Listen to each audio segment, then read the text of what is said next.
நம்முடைய பிதாவாகிய தேவனாலும் கர்த்தராகிய இயேசு கிறிஸ்துவினாலும் உங்கள் யாவருக்கும் கிருபையும் சமாதானமும் உண்டாவதாக.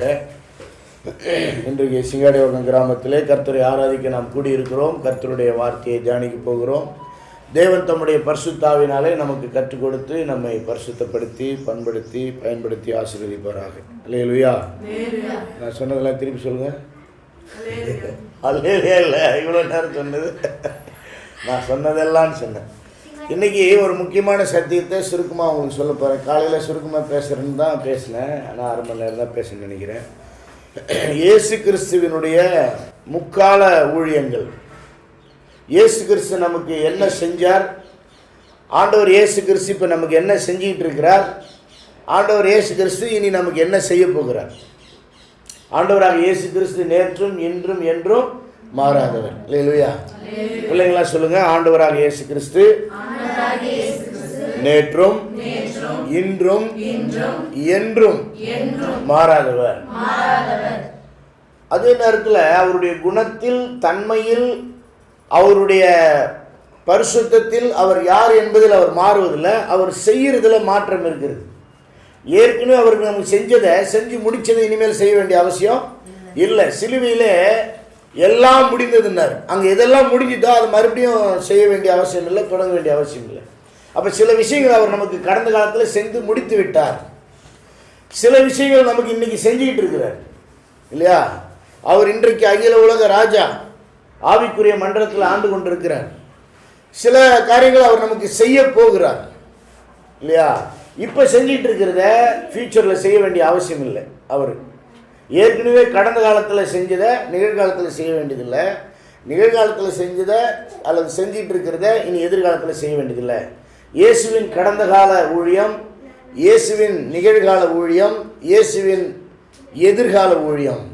3 tenses of Jesus' mission for his people and for the glory of God. தேவனுடைய மகிமைக்காகவும் தம்முடைய ஜனங்களுக்காகவும் இயேசு செய்கிற அவருடைய அருட்பணியின் முக்காலங்களையும் முக்காலத்தினுடைய அருட்பணிகளையும் நம்ம சுருக்கமாக சிந்திக்க போகிறோம். ஏற்கனவே என்ன செஞ்சார், இப்போ என்ன செஞ்சிட்டு இருக்கிறார், இனிமேல் என்ன செய்ய போகிறார்.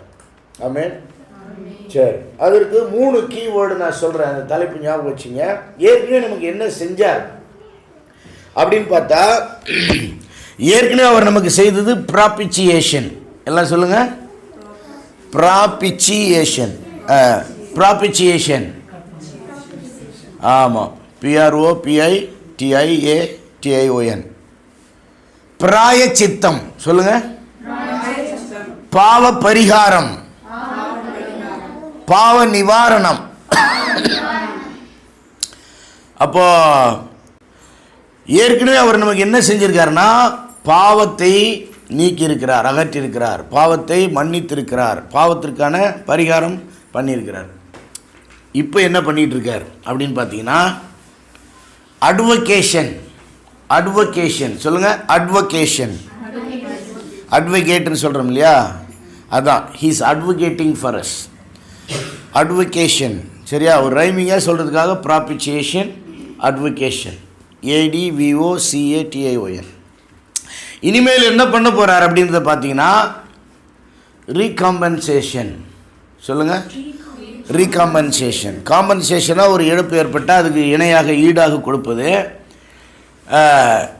நம்ம செஞ்சுக்கிட்டு இருக்கிறதுக்கான பிரதிபலனை அவர் கொடுக்க போகிறார். அதுதான் ரீகாம்பன்சேஷன். அதாவது பாவ நிவாரணம் செய்தார், இப்பொழுது பரிந்து பேசுகிறார், இனி பலன் அளிக்கப் போகிறார். பாவ நிவாரணம் கடந்த கால ஊழியம், பரிந்து பேசுதல் நிகழ்கால ஊழியம், பலன் அளித்தல் எதிர்கால ஊழியம். எனக்கு ஆண்டவர் இது 3த்தையும் ஞாபகப்படுத்தும் போது ஆச்சரியமாக இருந்துச்சு. நான் வேகமாக வண்டி ஓட்டிகிட்டு வந்தேன், ஆனால் வேகமாக சிந்திச்சுட்டு வந்தேன். என்ன சொல்கிறது ஆண்டவர், என்ன செய்தி கொடுக்குது ஆண்டவர். நான் ஒரு டாபிக் யோசித்தேன், அதுவும் நல்லா தான் இருந்துச்சு. அடுத்து ஒரு டாபிக் எனக்கு மனசில் இருந்துச்சு. ஆண்டவர் எனக்கு உண்மையிலே ஆண்டவர் தான் சொல்கிறாரா இல்லை நானே யோசிக்கிறேன்னா, இதுவும் நல்ல டாபிக் தான் யோசித்தேன். அப்புறமா ப்ராபிச்சியேஷன் பற்றி பேசுனா ஆண்டவர் உணர்த்தினார். சரி, அதை மட்டும் ஒன்று சொல்லிடலான்னு யோசிக்கும் போது இங்கே வந்து உட்காந்து பிறகு தான் ஆண்டவர், நான் 3 பண்ணிக்கிறேன்ப்பா, 3 சொல்லிப்பான்னு இது எனக்கு ஞாபகப்படுத்தினார். டப்புன்னு வசனத்தை தேடி எடுத்து வச்சிங்க. ஒரு ப்ரிப்பரேஷன் எப்படி நடக்குது பாரு. வாழ்நாள் முழுக்க நான் பைபிள் படித்து வச்சுருக்கேன், எது எங்கே இருக்குதுன்னு தெரியும். அந்த கீவேர்டு ஆண்டு கொடுத்த உடனே தோண்டி எடுத்து ரெடி பண்ணி வச்சுக்கிறேன். டெக்னாலஜியை நான் யூஸ் பண்ணுறேன். எல்லாம் ஸ்க்ரீன்ஷாட் எடுத்து வச்சுருக்கேன். வசனம் எனக்கு ரொம்ப இன்ட்ரெஸ்டாக இருந்த விஷயம் இல்லை. இயேசு செய்தார், இயேசு செய்கிறார், இயேசு செய்ய போகிறார். நமக்காக ஏதாவது ஒன்று பண்ணிகிட்டே இருக்கார் ஆண்டவர். ஆமென். அவர் இருந்தவரும் இருக்கிறவரும் வருகிறவருமானவர். அவர் நமக்காக பாவ பரிகாரம் செய்தவர். அவர் நமக்காக பரிந்து மன்றாடுகிறவர். அவர் நமக்காக வந்து பலனளிக்க போகிறவர். இல்லையா? எவ்வளோ நல்ல தேவன் பாருங்கள்.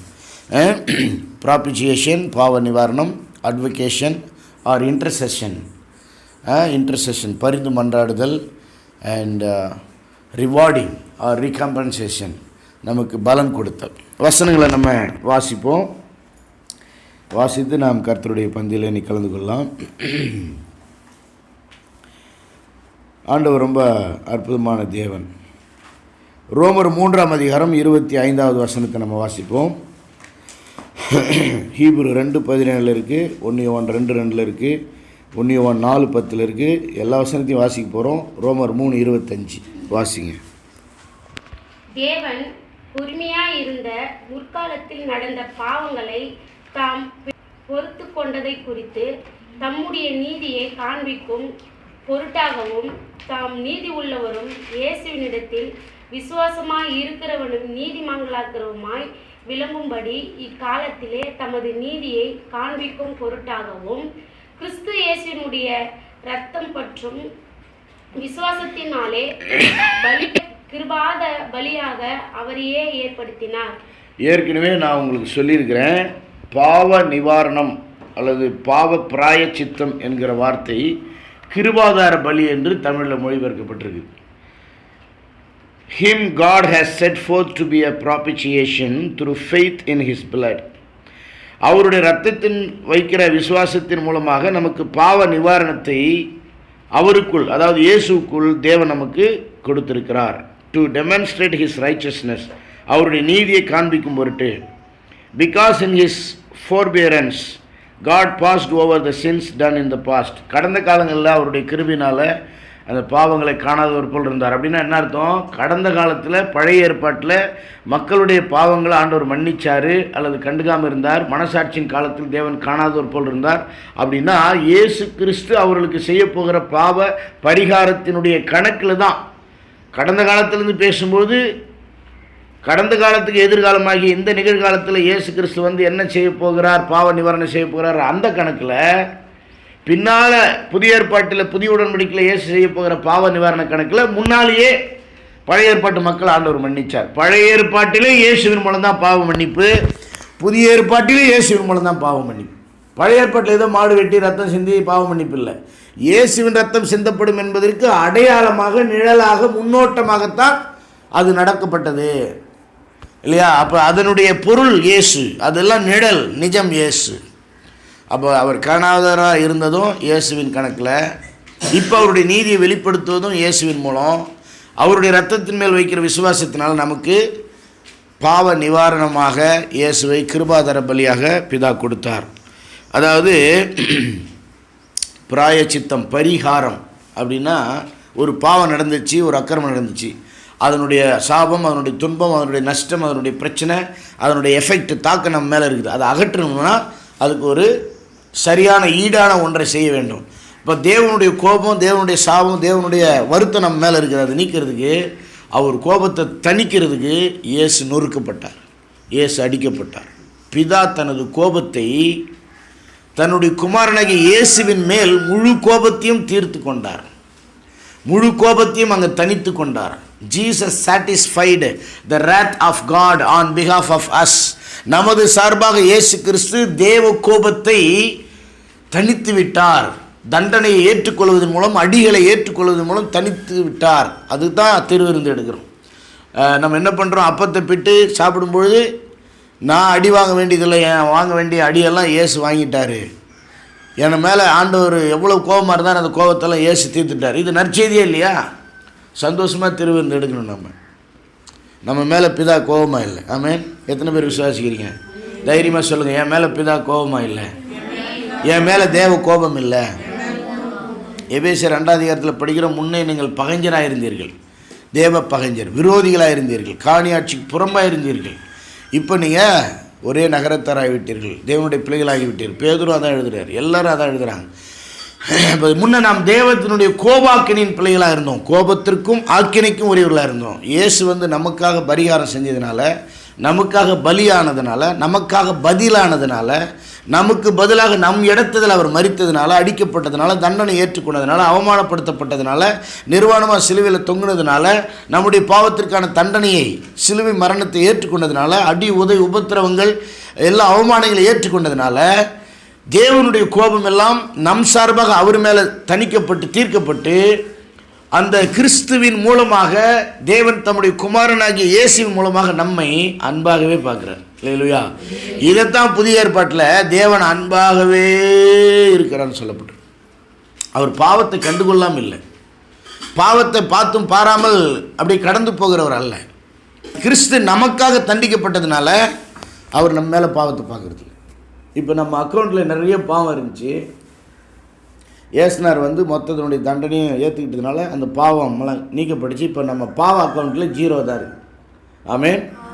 என்னுடைய சின்ன அக்கௌண்ட்டில் எவ்வளோ இருக்குது? 0 தாங்க. ஒவ்வொரு நாளும் காலையில் எழுந்திரிச்சு நீங்கள் சொல்லணும், என் சின்ன அக்கௌண்ட்டில், என் பாவ அக்கௌண்ட்டில் 0 தாங்க. தலையில் கை வச்சுக்கோங்க. என் மேலே எந்த பாவமும் இல்லை, என் மேலே எந்த சாபமும் இல்லை, என் மேலே தேவ கோபம் இல்லை.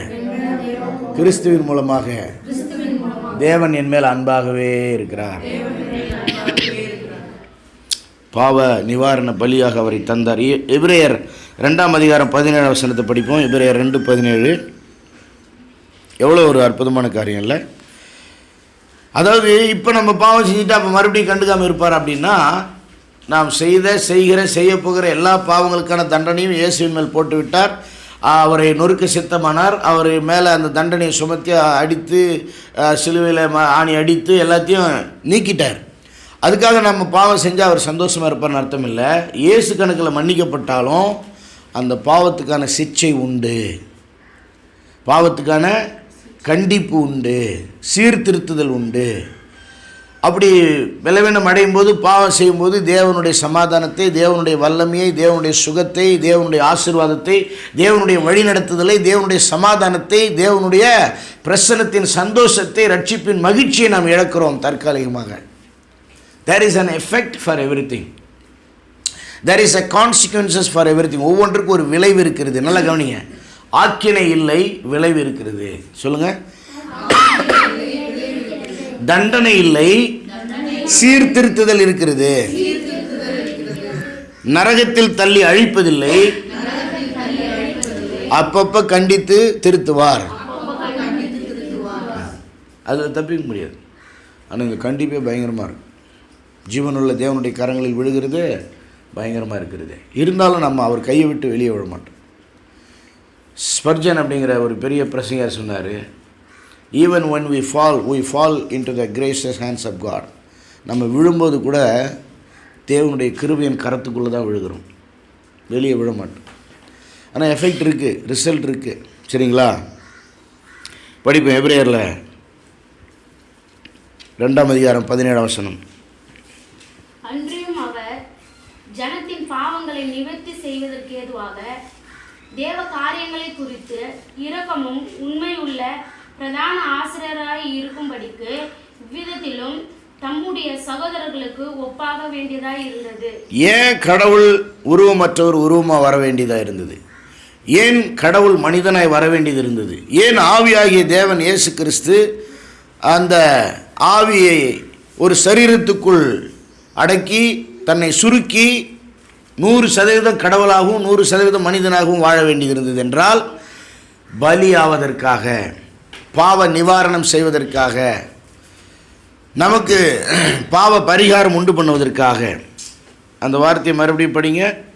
அன்றியும் அவர் ஜனத்தின் பாவங்களை நிவர்த்தி செய்வதற்கு போதும். பாவங்களை நிவர்த்தி செய்தல் கிருபாதார பலினாலும் ப்ராபிச்சேஷன் தான், பாவ நிவிர்த்தி அப்படின்னாலும் ப்ராபிச்சேஷன் தான். கிருபையாய் கிருபையின் ஆதாரத்தில் பலியானது கிருபாதார பலி. பாவத்தை அகற்றுவதற்காக, நிவிர்த்தி செய்வதற்காக பலியானது பாவ நிவிர்த்தி பலி. ஸோ உங்களுடைய என்னுடைய பாவங்களை நிவிர்த்தி செய்வதற்காக, அதை அகற்றுவதற்காக ஆண்டவர் பலியானார். அப்படி பலியாகிறதுக்காக மனிதனானார்.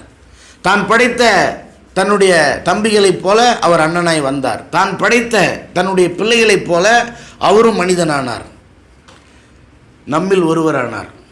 அதாவது தேவகுமாரன் மனிதனானது மனிதகுமாரர்கள் தேவனாக அல்லது தேவகுமாரர்களாக மாறுவதற்காக.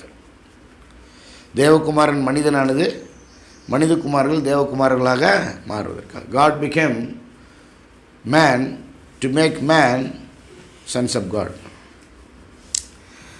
அவர் பாருங்க நம்மளை போல மாறினார், ஒரு சரீரத்துக்குள்ளே வந்தார். அப்படின்னா களைப்பு, தூக்கம், பசி, உடல் உழைப்பு, சுவை, கசப்பு, புளிப்பு எல்லாத்தையும் அனுபவிக்கக்கூடியவராக வந்தார். உணர்ச்சி, உணர்வுகள், அவரை கோபப்படுத்துறது, அவரை அவமானப்படுத்துறது, அவரை கனவீனப்படுத்துறது, அதெல்லாம் நம்ம ஃபீல் பண்ணுற மாதிரி அவர் ஃபீல் பண்ணார். அவர் ஒதுக்கப்பட்டார், புறக்கணிக்கப்பட்டார், அவமானப்படுத்தப்பட்டார், கேவலப்படுத்தப்பட்டார், அசிங்கப்படுத்தப்பட்டார், அவமதிக்கப்பட்டார், புறக்கணிக்கப்பட்டார், ஒதுக்கப்பட்டார். பயங்கரமாக அனுபவிச்சுக்கிறார். பச்சை மரம் நான், எந்த குறையும் என்கிட்ட இல்லை, எந்த பாவமும் இல்லை, எனக்கே இவர்களை செய்தார்களானால் உங்களுக்கும் செய்வார்கள்னு சொல்லிட்டு போயிருக்கார். அவ்வளோத்தையும் ஆண்டவர் எதற்காக அனுபவித்தார் அப்படின்னா நம்ம மேலே பாவம் இருக்கக்கூடாது என்பதற்காக. பாவமே இல்லை, ரட்சிக்கப்பட்ட பிறகு நம்ம மேலே பாவம் இல்லை. நாம் பாவம் செய்வோம், பலவீனம் இருக்கும், ஆனால் நம்ம கணக்கில் பாவம் இல்லை. பாவ நிவாரணம் இயேசு செய்து விட்டார். அதுக்காக மனிதனானார். அவர் மூலமாக தேவன் தம்முடைய இரக்கத்தை காமிச்சார். அதற்காக அவர் பிரதான ஆசாரியராக மாற வேண்டியதாச்சு. பழைய ஏற்பாட்டில் வருஷத்துக்கு ஒரு முறை போய் பிரதான ஆசாரியர் ஆடு மாடு இந்த பறவைகளுடைய ரத்தத்தை இயேசுவின் ரத்தத்துக்கு அடையாளமாக அவங்க புரிஞ்சு செஞ்சாங்களோ புரியாமல் செஞ்சாங்களோ தேவனுடைய கணக்கு அதுதான்.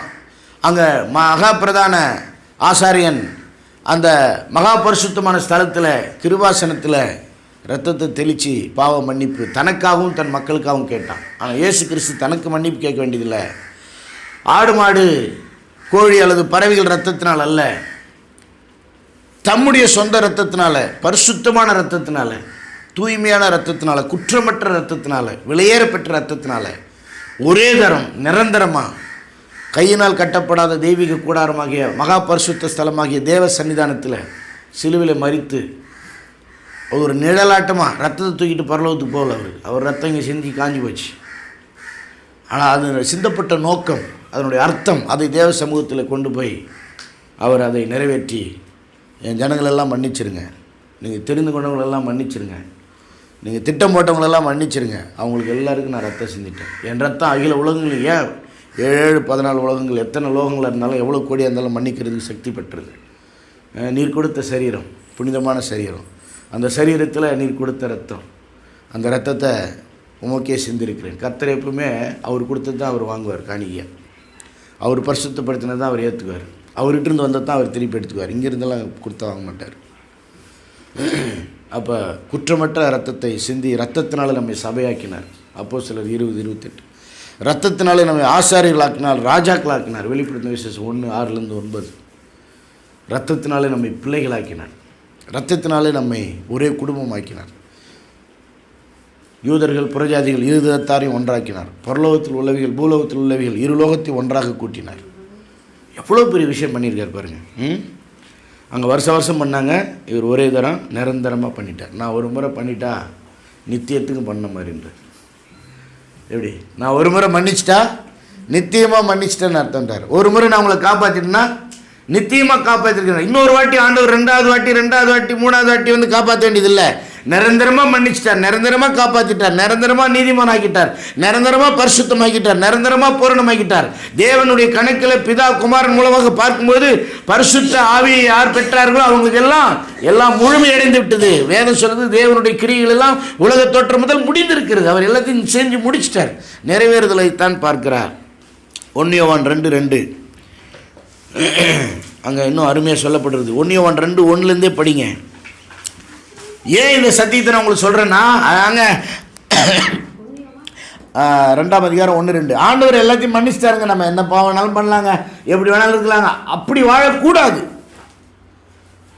அதுக்காக தான் சொல்கிறோம். பாவம் பண்ணுறதுக்காக கிருபையை சொல்லலை, பாவம் பண்ணக்கூடாது என்பதற்காக கிருபையை சொல்கிறோம். ஒருவேளை ஒரு பலவீனம் ஒரு தவறுதல் ஆகிடுச்சுன்னா ஆண்டவருடைய மன்னிப்பை முழுமையாக சுதந்திரித்து கொள்ளுங்கள், சார்ந்து கொள்ளுங்கள் அப்படிங்கிறத நம்ம அங்கே பார்க்குறோம். 1 யோவான் 2:1-2. என் பிள்ளைகளே பாவம் செய்யாதபடிக்கு இவைகளை உங்களுக்கு எழுதுகிறேன். ஒருவன் பாவம் செய்வானானால் நீதிபரராய் இருக்கிற இயேசு கிறிஸ்து நமக்காக பிதாவினிடத்தில் பரிந்து பேசுகிறவராய் இருக்கிறார். அடுத்த வசனம், நம்முடைய பாவங்களை பாருங்க, சபை மக்களுக்கு தான் அது எழுதுறாரு. சபை மக்களுக்குள்ள பலவீனங்கள் வருவதற்கு வாய்ப்பு இருக்குது, பாவங்கள் வருவதற்கு வாய்ப்பு இருக்குது. ஆனால் அது நீடிக்கக்கூடாது, தொடரக்கூடாது, அதில் நிலைத்திருக்கக்கூடாது. அது ரொம்ப மோசம். அப்படி இருக்கும்பொழுது நம்முடைய பாவங்களை நிவர்த்தி செய்கிற கிருபாதார பலி அவரே. அதான் ப்ராபிச்சியேஷன், கிருபாதார பலி. நம்முடைய பாவங்களை நிவர்த்தி செய்கிறார் இல்லையா?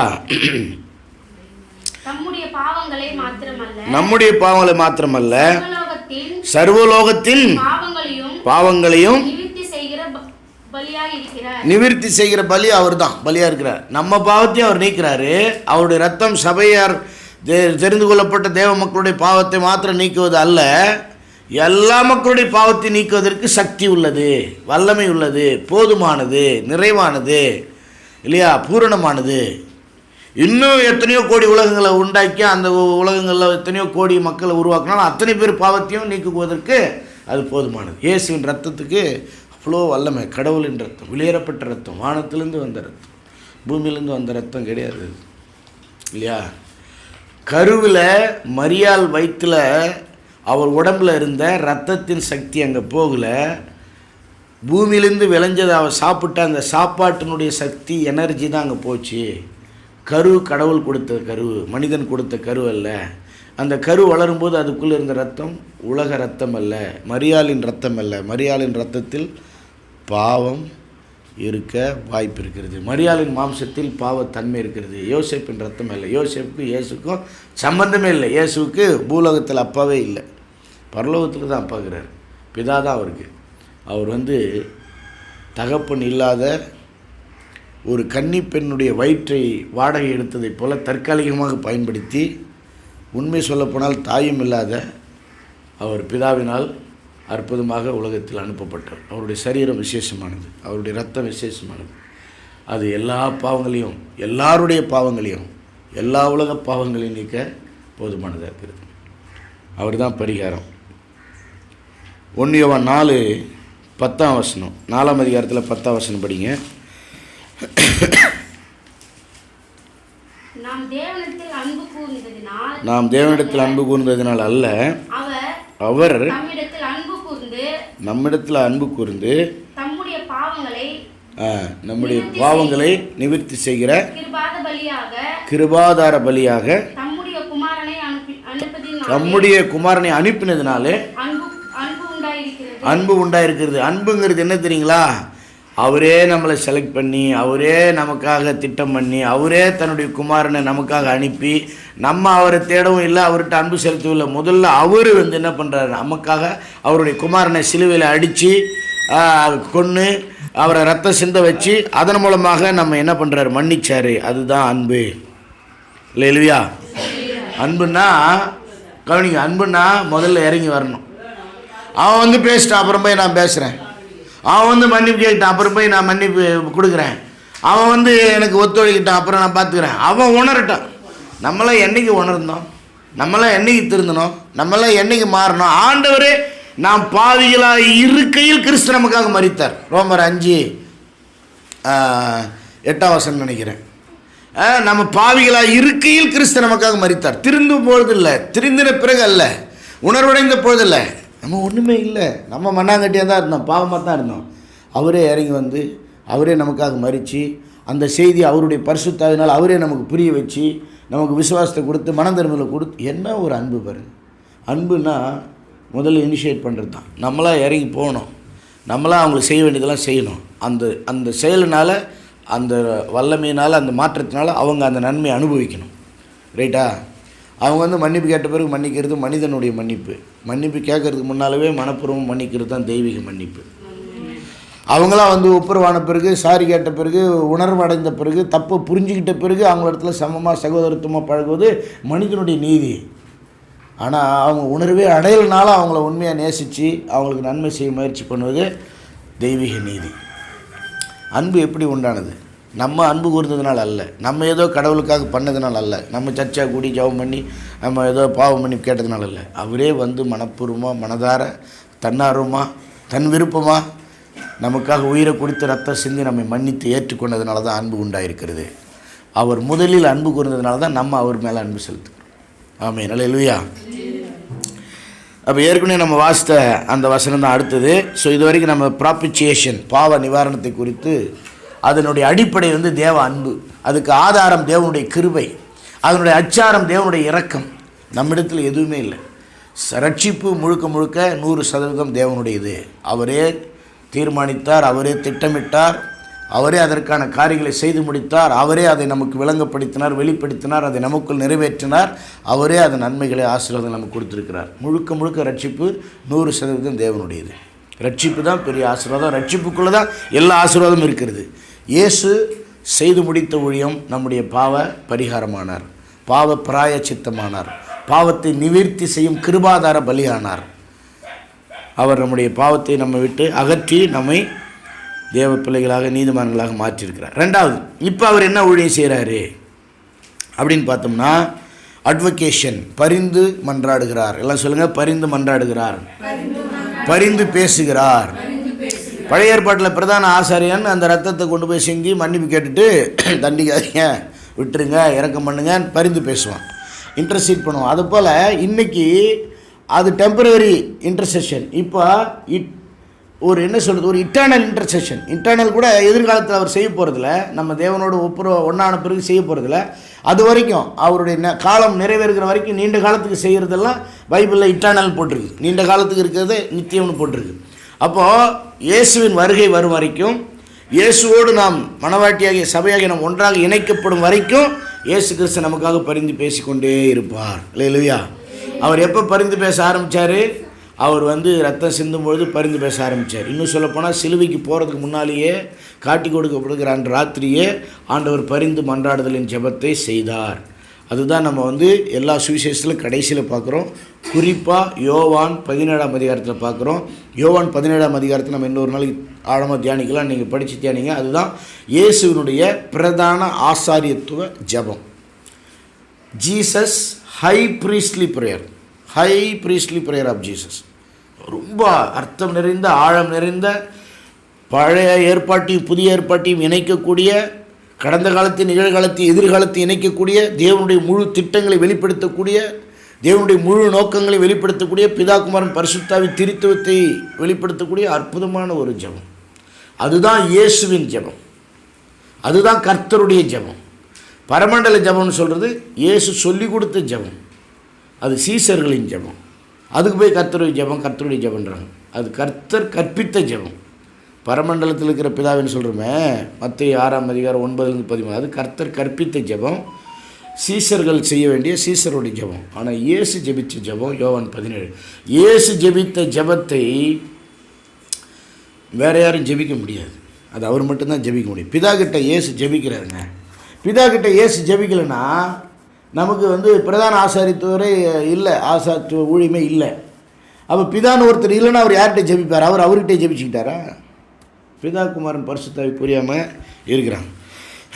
இப்போ அந்த 2ஆம் வசனத்தை படிங்க. அப்போ 1ஆம் வசனம் படிங்க. 1லே இருக்குது, என் பிள்ளைகளே, நீங்கள் பாவம் செய்யாதபடிக்கு, பட் இஃப் எனிஒன் சின்ஸ்.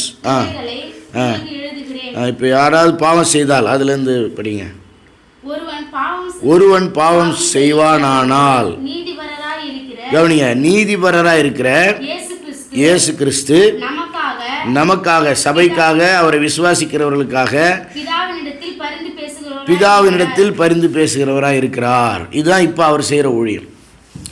இங்கே பாருங்கள், இன்றைக்கி கிறிஸ்தவத்தில் நிறைய மூட நம்பிக்கை வந்துருச்சு. பவர் டவர், ப்ரேயர் டவர் இருக்கிறார், இயேசு வந்து இதை பண்ணுறார், அதை பண்ணுறாருன்னு காசு வசூல் பண்ணுறதுக்காக உங்கள் ஜபங்களை எங்களுக்கு அனுப்புங்கள், நாங்கள் ஜெபிச்சுக்கிறோம், உங்கள் பணங்களையும் அனுப்புங்கள். இவ்வளோ பணம் கொடுத்தா இவ்வளோ ஜெபிப்பெல்லாம் ப்ராஜெக்ட் வச்சுக்கிறாங்க.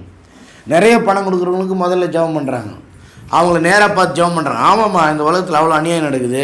கம்மியாக பணம் கொடுக்குறவங்களுக்கு நேராக பார்த்து ஜெபம் பண்ணாமல் ஃபோன்லேயே ஜெபம் பண்ணுறாங்க. இன்னும் பணமே கொடுக்காதவங்களுக்கு நீங்கள் எங்கேயும் வர தேவையில்லை, நாங்கள் அப்புறமா மொத்தமாக ஜெபிச்சுக்கிறோன்றாங்க. இது அநியாயம்லாம் உலகத்தில் நடக்குது. ஊழியக்காரங்க அவங்களாம் உலக பிரசித்தி பெற்ற ஊழியக்காரங்களாக இருக்கிறாங்க. ஒருத்தருக்காக ஒருத்தர் ஜெபிக்கணும், அதில் மாற்று கருத்து இல்லை. ஆனால் ஜெபத்தை வியாபாரமாக்கக்கூடாது, ஜெபத்தை விற்கக்கூடாது, ஜெபத்துக்காக காசு கேட்கக்கூடாது. வேறு மினிஸ்ட்ரியோ எனக்கு ஜெபம் பண்ணணுன்னு அவசியம் இல்லை, ரைட்டுங்களா? எனக்கு இயேசு ஜெபம் பண்ணி கொண்டு இருக்கிறார் இல்லையா? எத்தனை பேர் அதை புரிஞ்சுக்கிறீங்க? சொல்லுங்கள், கை வைத்து சொல்லுங்கள். எனக்காக என்னுடைய ஆண்டவர், என்னுடைய இரட்சகர் இயேசுவே ஜெபிக்கிறார், பிதாவிடம் ஜெபிக்கிறார். அவர் ஜெபிக்கிற ஜெபத்தின் பலனை, நன்மையை, நிறைவேறுதலை பரிசுத்த ஆவியானவர் எனக்குள் செயல்படுத்துகிறார், என் வாழ்க்கையில் நிறைவேற்றுகிறார். ஆமென், அல்லேலூயா. பழைய காலத்தில் இயேசு நமக்காக பலி ஆனார், பிதா அவரை பலி ஆக்கினார். பரிசுத்த ஆவியானவர் இயேசுக்குள்ளேருந்து அதை செய்தியை ஏற்றுக்கொள்ள பலப்படுத்தினார். அந்த செய்தியை நமக்கும் கொண்டு வந்து சேர்த்தார். இப்போ பிதா ஜெபத்தை கேட்குறார், இயேசு ஜெபம் பண்ணுறாரு, பரிசுத்த ஆவியானவர் அதை நமக்குள்ளே நிறைவேற்றுகிறார். இப்போ யோசித்து பாருங்கள், பக்கத்து ரூமில் இயேசு உங்களுக்காக ஜெபம் பண்ணுறாரு. அந்த சத்தம் உங்கள் காதில் கேட்டுச்சுன்னா உங்களுக்கு எப்படி இருக்கும்? தெம்பு. எனக்காக ஜெபிக்கிறார். மனுஷ ஜெபமே கடவுள் கேட்குறாரு, ரட்சிக்கப்பட்ட பரிசுத்தவான்கள் ஜெபம் கர்த்தர் கேட்குறாரு, ஊழியக்காரர்கள் ஜெபத்தை கர்த்தர் கேட்குறாரு. இது எல்லாத்துக்குமே எஃபெக்ட் இருக்குது, வல்லமை இருக்குது, ஆசீர்வாதம் இருக்குது. கடவுளே கடவுள்கிட்ட ஜெபிக்கிறார், ரட்சகரே பிதா கிட்ட ஜெபிக்கிறார், குமாரனே பிதா கிட்ட ஜெபிக்கிறார். அவர் ஜெபம் கேட்கப்படுமோ கேட்கப்படாதா? கன்ஃபார்மாக கேட்கப்படும். அவர் ஜெபம் ஃபெயில் ஆகுமா ஆகாதா? ஃபெயிலே ஆகாது. அவர் ஜெபம் நிறைவேறுமா நிறைவேறதா? நிறைவேறாமல் போகாது.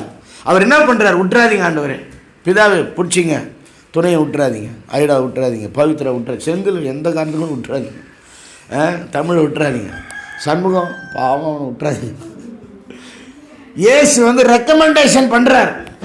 இயேசுடைய ரெக்கமெண்டேஷனை விட வேறு என்ன பெரிய ரெக்கமெண்டேஷன் வேணும்? Just because Jesus recommends and intercedes for you and me, we can have boldness and faith that who can stand against us, and all the will of God and plans and purposes of God will be fulfilled in and through you and me, and we will be blessed completely and be a blessing for others. இயேசுவே உங்களுக்காகவும் எனக்காகவும் பிதாவினிடத்திலே ஜெபிக்கிறபடியால், பரிந்து மன்றாடுகிறபடியால் யார் நமக்கு விரோதமாய் நிற்க முடியும்? தேவனுடைய திட்டங்களும் சித்தங்களும் நோக்கங்களும் உங்களுக்குள்ளும் எனக்குள்ளும் உங்கள் மூலமாக என் மூலமாக இந்த உலகத்தில் நிறைவேறும். நாம் ஆசீர்வதிக்கப்படுவோம், மற்றவர்களுக்கு ஆசீர்வாதமாக இருக்கும்படி நாம் ஆசீர்வதிக்கப்படுவோம். ஆகவே நாம் தைரியத்தோடும் பலத்தோடும் விசுவாசத்தோடும் நாம் ஆண்டவரை பின்பற்றலாம். அல்லேலூயா. எனக்கு விரோதமாக யார் இருக்க முடியும் என்று நம்ம தைரியமாக சொல்லலாம். அதனால தான் ரோமர் 8ஆம் அதிகாரம் 32ஆம் வசனத்தில் தேவனே நம்மை நீதிமான்களாக்குறவராக இருக்கிறபடியால் யார் நமக்கு விரோதமாய் நிற்க முடியும்? இதை குறித்து என்ன சொல்ல முடியும்? அவரே நம்மளை நீதிமானாக்கிட்டார், சும்மா ஃப்ரீயாக இல்லையா? இப்போ அவரே ரெக்கமெண்ட் வேறு பண்ணுறார். ஏற்கனவே நம்ம கணக்கில் எவ்வளோ பாவங்குது? 0. பாவமே இல்லை நம்ம கணக்கில். நமக்கு நரகம் கிடையாது, தண்டனை கிடையாது, நம்மளை அழிக்க போகிறது கிடையாது. நான் அதை சொல்லும் பொழுதெல்லாம் இதை மறந்துடக்கூடாது. நம்ம தவறும்போது பாவம் பண்ணும்போது கண்டிக்கிறார், சிக்ஷிக்கிறார், சீர்திருத்துகிறார், நம்மளை வந்து சரி செய்கிறார், நம்மளை வந்து ஒழுங்குபடுத்துகிறார், ஒழுங்குக்குட்படுத்துகிறார். அதை மறந்துடவே கூடாது. அதுதான் கிறிஸ்தவ வாழ்க்கையினுடைய நிஜமான அனுபவம்.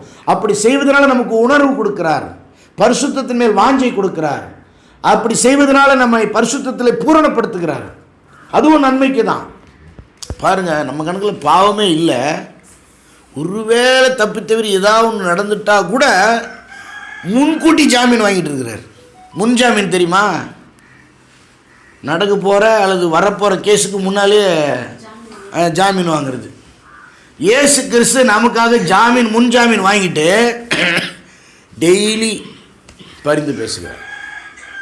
அப்படின்னா இயேசு கிறிஸ்து 24 மணி நேரமும் ஜெபம் பண்ணிகிட்டே இருக்கிறாரா? அப்படி இல்லை. அவருடைய தெய்வீக நிலை, பிதாவின் வலது பார்சல் இருக்கிற நிலை, தேவனுடைய கணக்கில் தெய்வீக பரிமாற்றம் வந்து எப்படி இருக்குது அப்படின்னா, நம்ம கணக்கில் அவங்கள பார்த்துங்க ஆண்டவரே, எல்லாம் செலுத்தி முடிச்சாச்சு, ஒன்றும் இல்லை, அதனால் கொஞ்சம் இரக்கம் கொடுங்க. நமக்கு இரக்கம் இருக்கிறது அல்லேலூயா, நமக்கு கிருபை இருக்கிறது அல்லேலூயா, தயவு இருக்கிறது. அதனால தான் இயேசுவின் மூலம் ஜெபிக்கிறோம். இயேசு கணக்கில் வரேன்ப்பா, பிதாக்கிட்ட நம்ம ஜெபம் பண்ணான்னு சொல்லி என் கணக்கு ஒன்றும் இல்லை, கூட்ட கணக்கு அது ஒன்றும். என் கணக்கெல்லாம் நான் வந்து பக்கத்தில் நிற்க முடியாது. நான் வந்து நிற்கிறதே இயேசு கணக்கில் வரேன். பாவியாகி என்மேல் இயேசு கணக்கில் இரக்கமாயிரும், பலவீனமாகிய என்மேல் இயேசு கணக்கில் கிருபையாயிரும். நான் உங்களுடைய உதவி இல்லாமல் ஒன்றும் பண்ண முடியாது. இயேசு கணக்கில் எனக்கு உதவி செய்யும். ஆமாம் அல்லேலூயா, நமக்காக பரிந்து பேசுகிறார். அதனால் வந்து நீங்கள் என்ன பண்ணாதீங்க, பாவம் பண்ணாதீங்க, ஆண்டவருக்கு பிரியமா வாழுங்க என்று சொல்லுகிறார். ஸோ இங்கே பாருங்க, எழுணுமா? ஆமாம், போய் அந்த சவுப்பு பையை எடுத்துருவாங்க. கரெக்டாக இருக்குது சவுப்பு பை. தலை மேலே வச்சுக்கமா. நம்ம தலை மேலே பாவம் இருந்துச்சு, உன் தலை மேலே வச்சுக்க. இந்த பாவம் அந்த செருட்டுகள் இதை வந்து இயேசு கிறிஸ்து வாங்கி என்ன பண்ணார், அவர் தலை மேலே வச்சுக்கிட்டார். இப்போ நம்ம மேலே என்ன இருக்குது, ஒன்றுமே இல்லை. இந்த பாவத்துக்கான தண்டனையை இயேசு ஏற்றுக்கிட்டார். இப்போ இயேசு மேலேயும் பாவம் இல்லை. பாவம் இல்லாத அவரை நமக்காக பாவமாக்கினார், அவர் நமக்காக பாவமானார், பாவ பரிகாரம் செஞ்சிட்டார், தண்டனை ஏற்றுக்கிட்டார். இயேசுவின் மேலே ஏற்கனவே என்ன இருந்துச்சு, ஏற்கனவே இயேசுவின் மேலே பரிசுத்தம் இருந்துச்சு. அந்த பரிசுத்தத்தை இயேசு விசுவாசிக்கிற ஒவ்வொருத்தரும் கொடுத்துட்டார். ஜீவ தண்ணீர் கொடுத்துட்டார், பரிசுத்தாவி கொடுத்துட்டார். இப்போ இயேசுவும் பரிசுத்தமாக தான் இருக்கிறாரு, அவர் விசுவாசிக்கிற நம்மளும் பரிசுத்தமாக இருக்கிறோம். பரிசுத்தமான இயேசு பரிசுத்தவான்களை நமக்கு பாவமே செய்யலைனாலும் பரிந்து பேசுகிறார். ஒருவேளை செஞ்சிட்டிங்கனாலும் ரிமைண்ட் பண்ணுறார். பிதாகிட்ட வந்து அவர் செலுத்தின பாவ பரிகாரத்தை நினைப்பூட்டி, என்னுடைய பிள்ளையை என்னுடைய சீடர்களை தண்டிக்கிறதுக்கு எந்த நியாயமும் இல்லை, இந்த உங்கள் கேஸ் ஜெயிக்காது, ஏற்கனவே இந்த கேஸ் ஜெயிச்சு நீங்கள் என்ன பண்ணிட்டீங்க, தீர்ப்பு வழங்கிட்டீங்க. இது ஒரு முறை தீர்ப்பு வழங்கப்பட்ட ஒரு வழக்கு. ஒரு முறை தீர்ப்பு வழங்கப்பட்ட வழக்குக்கு இரண்டாவது முறை தீர்ப்பு வழங்காதீர்கள். ஒரு முறை தண்டிக்கப்பட்ட வழக்கில் அந்த குற்றவாளிகளை இரண்டாவது முறை தண்டிக்காதீர்கள். இது உம்முடைய நீதிக்கே பொருந்தாது, உம்முடைய குணத்துக்கே பொருந்தாது அப்படின்னு சொல்லி மன்னிக்கப்பட்டாயிற்று, தண்டிக்கப்பட்டாயிற்று, கணக்கு முடிந்தது என்பதை நினைப்பூட்டுகிறார். அதுதான் பரிந்து மன்றாடுதல். தேங்க்யூமா. அப்போது கவனிங்க, நல்லா கவனிங்க. ஒரு ஒரு ஒரு கோபமாக பேசிட்டோம், ஒரு பொருளாசை வந்துருச்சு, ஒரு பொய்யே சொல்லிட்டோம், ஒரு தப்பு கணக்கு எழுதிட்டோம். நல்லா கவனிங்க, இங்கே தான் பிரச்சனை. பிசாசு வந்து நம்ம அறிவையும் மூளையும் பயன்படுத்தி அவ்வளோதான், நீ தப்பு பண்ணிட்ட, நீ பாவம் பண்ணிட்ட, நீ இனிமேல் மனுஷனே கிடையாது, நீ கிறிஸ்தவனே கிடையாது, நீ எல்லாம் ஜபம் பண்ண லாய்க்கில்லை, நீ எல்லாம் பிரசங்கம் பண்ண லாய்க்கில்லை, நீ எல்லாம் ஊழியம் பண்ண லாய்க்கில்லை, நீ எல்லாம் ஆராதனை பண்ண லாய்க்கில்லை, நீ வந்து இது தப்பாக பார்த்துட்ட, நீ தப்பாக யோசித்துட்ட, நீ பொய் சொல்லிட்ட, நீ பொய் கணக்கு எழுதிட்ட, நீ பொருள் ஆசைப்பட்ட, நீ அதுக்கு ஆசைப்பட்ட, இதுக்கு ஆசைப்பட்ட, அவ்வளோதான் போச்சு அப்படின்னு குற்ற உணர்வு கொடுத்து கூனி குறுகி போக சொல்லி நம்மளை தாழ்த்தி நம்மளை ஒதுக்கிடுவோம். அதுக்கு இடம் கொடுக்கக்கூடாது. அதனால தான் சொல்லுது, பிள்ளைகளே, ஒருவன் பாவம் செய்வானால், ஒரு பலவீனம் வந்துட்டா, ஒரு தோல்வி வந்துட்டா, ஒரு சர்க்கிள் வந்துட்டா, தேவனுக்கு பிரியமில்லாத ஒரு காரியம் வந்துட்டா, தைரியமாக ஆண்டவர்கிட்ட வந்து மனம் வருந்தி மனம் திருந்தி ஏற்கனவே நிரந்தரமாய் மன்னிக்கப்பட்டிருக்கிற மன்னிப்பை முழுமையாக ஏற்றுக்கொள்ளுங்கள். உங்களை நீங்களே மன்னிச்சிருங்க, ஆண்டவருடைய மன்னிப்பை ஏற்றுக்குங்க, திருந்தி வாழ ஆண்டவருடைய பலனை கேளுங்க அப்படின்னு அந்த வசனம் சொல்லப்பட்டிருக்குது. நமக்காக அவர் பரிந்து பேசி கொண்டிருக்கிறார். இதுக்காக அவர் என்ன பண்ணிட்டுருக்காரு, இதையும் விட்டுருங்க, இதையும் விட்டுருங்க, ஏற்கனவே இதுக்கெல்லாம் கணக்கு முடிஞ்சிச்சிங்க அப்படின்னு சொல்லிட்டு இருக்காரு. இல்லையா? அப்போ நான் என்ன சொல்கிறேன் கவனிங்க, அப்படின்னா பண்ணிக்கிட்டே இருக்கலாமா? இல்லை. பிசாசு கொடுக்குற குற்ற உணர்ச்சிக்கு இடம் கொடுக்காம பரிசுத்தாவினர் கொடுக்குற பாவ உணர்வுக்கு இடம் கொடுக்கணும். பரிசுத்தாவினர் சொல்வார், இது தேவனுக்கு பிரியம் இல்லை, இது தேவனுக்கு துக்கம், இது பரிசுத்தம் இல்லை, இது தப்பு, இது நீ செய்யக்கூடாது. அப்போ நீ திருந்து, நீ ஒத்துக்கோ, மன்னிப்பு கேளு, இனிமேல் செய்யாத, நான் உன்னை பலப்படுத்துறேன்னு சொல்லி பரிசுத்தாவினர் உணர்த்துவார். அப்போ கவனிங்க, இதான் முக்கியமானது. அப்போ தான் நம்ம ஒப்புரவாக வேண்டும், சம்பந்தப்பட்டவங்கள்ட்ட மன்னிப்பு கேட்கணும். பொய் சொன்ன இடத்துல போய் மன்னிப்பு கேட்கணும், பொய் கணக்கு எழுதுகிற இடத்துல போய் சாரி கேட்கணும், சரி பண்ணணும். அதனால் வந்த நஷ்டத்தை சரி பண்ணணும். நாலத்தனையாக நான் திருப்பி தரேன்னு சொன்னான் சகேயு. ஏமாற்றி எக்ஸ்ட்ரா வாங்கினதை பைபிள் சொன்னபடி நாலத்தனையாக திருப்பி கொடுத்தான். ஆவியானவர் சொன்னபடி ஏழைகளுக்கு கொடுத்தான். அப்போ யார் மேலே கோவப்பட்டீங்களோ, யாரை வெறுத்து பேசுனீங்களோ, யாரை புரிஞ்சிக்காமல் தப்பாக பேசுனீங்களோ, யாருடைய பொருளுக்கு ஆசைப்பட்டீங்களோ, யாருக்கு விரோதமாக பாவம் பண்ணீங்களோ, நீங்கள் போய் அவங்க இடத்துல மன்னிப்பு கேட்கணும். இதுலேயும் சில விஷயம் இருக்குது. அவங்களுக்கே தெரியாமல் அவங்க மேலே நீங்கள் தவறான கண்ணோட்டத்தில், தவறான விதத்தில் நீங்கள் யோசித்திருப்பீங்க, செயல்பட்டுருப்பீங்க. அதை போய் அவங்கள்ட்ட சொல்லிகிட்டு இருக்குன்னு அவசியம் இல்லை. ஆண்டவரத்தில் மன்னிப்பு கேட்கலாம். அவங்களுக்கு தெரிஞ்சு நீங்கள் தவறு செஞ்சுருக்கிறீங்க, அது அவங்க மனசை காயப்படுத்திட்டு இருக்கு, கணக்கில் ஒட்டிகிட்டு இருக்குது, ஊண்டிங்காக இருக்குது, அங்கே ஒரு முடிச்சு இருக்குது, சுருக்கம் இருக்குன்னா அதை போய் மன்னிப்பு கேட்கும்போது ஒப்புரவாகும்போது சரியாகும், ஹீல் ஆகும். மன்னிப்பு கேட்கும்பொழுது தான், ஒப்புரவாகும்பொழுது தான் சுகமாகுதல், ஆரோக்கியம், விடுதலை, அற்புதம் நடக்குது. அப்போ தான் நமக்கு சமாதானம், ஆசீர்வாதம் உண்டாகிறது. மன்னிப்பு கேட்காததுனால, ஒப்புரவாகாததுனால, கணக்கு கிளியர் பண்ணாததுனால நிறைய பிளஸ்ஸிங் பெண்டிங்கில் இருக்குது. ஆமென். ஆமாம், இதுக்கு மேலே என்னால் சொல்கிறதுக்கு எனக்கு தெரியாது. கர்த்தர் தான் உங்களுக்கு ஆவியானவர் தான் உதவி செய்யணும். நான் தெளிவாகவும் நேரடியாகவும் இலைமறைக்காயாகவும் வாழ்க்கையின் யதார்த்தங்களை சத்தியங்களை சொல்லியிருக்கிறேன். நான் நிறைய பேர்கிட்ட மன்னிப்பு கேட்டிருக்கேன். சும்மாவே எனக்கு ஒரு உறுத்தலாக இருக்கும். அவங்க வீட்டில் போனால், அவங்க வீட்டுக்கு வந்தப்போ, போனப்போ, தங்கினப்போ, நான் உங்கள் பக்தி விருத்திக்கு உதவியாக இல்லாமல் நீங்கள் மாம்சத்தில் சோர்ந்து போய் செயல்படுறதுக்கு நானும் ஒரு காரணமாக இருந்திருந்தா என்னை மன்னிச்சுன்னு கேட்டிருக்கேன். அவங்க முன்னால் நான் ஜெபம் பண்ணாமல் இருந்திருக்கலாம், அவங்க முன்னால் நான் 2.5 மணி நேரம் செல்ஃபோனையோ காமெடியை பார்த்துட்டு இருந்திருக்கலாம். ஏதோ நான் அவங்களுக்கு உதவியாக இல்லை, நான் அவங்களுக்கு ஒருவேளை இடர்களாவோ அவங்களுடைய பலவீனத்துக்கு காரணமாகவோ இருந்தேன் அப்படின்னு உணர்த்தப்பட்ட இடங்களில் நான் மன்னிப்பு கேட்டிருக்கேன். கை கும்பிட்டு மன்னிப்பு கேட்டிருக்கேன். அந்த இடத்துல மனம் திரும்பி ஜெபம் பண்ணியிருக்கிறேன் அவங்களோட சேர்ந்து. நான் உணர்த்தப்பட்ட பொழுது, ஆவியானவர் உணர்த்தின இடத்துல நான் இதுக்குன்னு மெனக்கிட்டு பஸ் ஏறி போயெல்லாம் மன்னிப்பு கேட்டிருக்கேன். பிளான் பண்ணி மீட் பண்ணி அவங்கள வர சொல்லி அவங்க வீட்டில் அவங்கள்ட்ட அவங்க புரியாமல் குழம்புவாங்க. இல்லையே, நீங்கள் அப்படியெல்லாம் எங்களுக்கு பாதிப்பாக வாழலையே, எங்களுக்கு தெரிஞ்சு உங்களால் எங்களுக்கு எந்த பிரச்சனையும் இல்லையே, தெரியல, எங்களுக்கு ஞாபகம் இல்லையே, நீங்கள் அதெல்லாம் ஏன் பெருசாக எடுக்கிறீங்க, நீங்கள் கர்த்தருடைய ஊழியக்கார். இல்லைங்க, ஆண்டவர் எனக்கு உணர்த்தினார். என் பக்கம் என் மனசாட்சியில் கணக்கு கிளியராக இருக்கணும். மன்னிப்பு கேட்குறதுக்காக இதுக்கு இவ்வளோ தூரம் பஸ் ஏறி வந்து, ஆமாம் அதுக்கு தான் வந்தேன். என்னங்க இது? ஆமாம், ஆண்டவர் அப்படி தான் சொல்கிறார். வீடு தேடி பிரயாணப்பட்டு புறப்பட்டு போய் காத்திருந்து சந்தித்து ஆவியானவர் உணர்த்துறதை சொல்லி அவங்க பக்கம் எதுவும் இல்லைனாலும் என் மனசாட்சியில் தெளிவாக இருக்குன்னு நான் பல இடத்துல மன்னிப்பு கேட்டேன். அது எவ்வளோ வழி நிறைந்தது என்பது கீழ்ப்படிஞ்சவங்களுக்கு தான் தெரியும். ஆனால் அதுக்கான பலனையும் கிருபையை கர்த்தர் எனக்கு கொடுத்தார். ஆமென். ஆமாம், கணக்கு கிளியராக வச்சுக்கணும். யார் மேலேயும் பகையோ கோபமோ வைராக்கியமோ சண்டையோ வச்சுக்க வேணாம். அதுக்கு நமக்கு தான் நஷ்டம். Let it go, you will be healed. Forgive, you will be healed. இல்லைன்னா அங்கே ஃபீலிங் இருந்துகிட்டே இருக்கும், ஊண்டு காயம் முடிச்சு இருந்துகிட்டே இருக்கும். கர்த்தர் உங்களுக்கு உதவி செய்வாராக. இல்லையா? அப்போ பாவ உணர்வு பரிசுத்தாவினர் கொடுப்பார். உணர்வு அடைஞ்சு மனம் திரும்ப. நல்ல கவனிங்க, மனம் திரும்புதல் என்பது ஒரே முறை நடந்து முடிந்து விடுகிற செயல் அல்ல. மனம் திரும்புதல் என்பது வாழ்நாள் முழுக்க நடக்க வேண்டிய செயல். மனம் திரும்பினவன் மனம் திரும்பிக் கொண்டே இருப்பான். தொடர்ந்து மனம் திரும்பினவன் தான் உண்மையாக மனம் திரும்பினவன். இது தொடர்ச்சியானது, பூரணம் அடையும் வரைக்கும் ஒவ்வொன்றா ஆண்டவர் வெளிப்படுத்துவார். இது சரியில்லை, அது சரியில்லை, சத்தியத்தின்படி இது சரியில்லை, அது சரியில்லை, நீ இன்னும் மாறணும், இதில் மாறணும், அதில் மாறணும் சொல்லிக்கிட்டே இருப்பார். சின்ன சின்ன விஷயங்கள் கூட சொல்லுவார். அவர் சொல்ல சொல்ல வெளிப்படுத்த மனம் திரும்பிகிட்டே இருக்கணும், மாறிக்கிட்டே இருக்கணும், அறிக்கை பண்ணிகிட்டே இருக்கணும், ஒப்பு கொடுத்துக்கிட்டே இருக்கணும், ஒப்புரவாகிட்டே இருக்கணும், துப்புரவாகிட்டே இருக்கணும், பூரணம் விட்டுக்கொண்டே இருக்கணும். அதுக்காகத்தான் ஆண்டவர் பரிந்து பேசி கொண்டிருக்கிறார். ஆண்டவர் மன்னிச்சிட்டார், ஆண்டவர் ரெக்கமெண்ட் பண்ணுறாரு, நான் எப்படி வேணாலும் வாழ்வேன் அப்படிங்கிறதுக்காக ஆண்டவர் பரிந்து பேசலை. நீங்கள் பாவம் செய்யக்கூடாது என்று இவைகளை நான் உங்களுக்கு சொல்லுகிறேன். பலவீனத்தோடு, குறைவோடு, இன்னும் மனக்கசப்புகளோடு, வைராக்கியங்களோடு உலகத்தாரை போல உள்ள நிறைய குப்பைகளை வச்சுக்கொண்டு நீங்கள் வாழக்கூடாது என்று உங்களுக்கு சொல்லுகிறேன். Let us throw away all the garbages. எல்லா குப்பையும் எல்லா அழுக்கையும் தூக்கி எறிஞ்சிடணும்.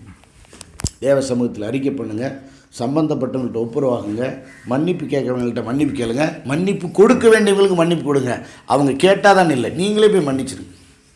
உன் மேலே எனக்கு எந்த கஷ்டமும் இல்லைப்பா, உன் மேலே எனக்கு எந்த ஒரு வருத்தமும் இல்லைப்பா, நான் கடவுளுக்குள்ளே உன்னை மன்னிச்சிட்டுப்பா, ஆண்டவர் என்னை மன்னிக்க சொல்லிட்டாருப்பா, நான் எப்பவும் போல் உனக்கு எனக்கு எந்த பிரச்சனையும் இல்லை மாதிரி தான் நான் பார்க்குறேன், இதான்ப்பா என்னுடைய நிலைமை, நீ எப்படி எடுத்துக்கிறியோ எப்படி இருக்கிறியோ உங்கள் விருப்பம்பா, கடவுள் உன்னை ஆசீர்வதிக்கிட்டோம், கடவுள் உன்னை ஆசீர்வதிக்க நான் ஜெபிச்சுக்கிறேன், நீ எப்போ வேணாலும் தொடர்பு கொள்ளு, எப்பவும் போல் நம்ம பேசும் பழகும், என்னால் முடிஞ்சதை நான் செய்கிறேன். ஆமென். இதுதான் வாழ்வதற்கான அர்த்தம், இதுதான் கிறிஸ்தவ வாழ்க்கை, இதுதான் சாதனை, இதுதான் வெற்றி, இதுதான் பெரிய பெரிய ஒரு ஆசீர்வாதமான வாழ்க்கை, இதுதான் சுகமாக்கும், இதுதான் உருமாற்றம், இதுதான் தேவ சித்தத்தை நிறைவேற்றும், தேவ ராஜ்யத்தை கொண்டு வரும். ஆவியானவருக்கு நம்ம கீழ்ப்படியும். இதுதான் கிறிஸ்தவ வாழ்க்கை. பயங்கரமாக பாட்டை பாடிவிட்டு சாப்பிட்டு போகிறதில்லை.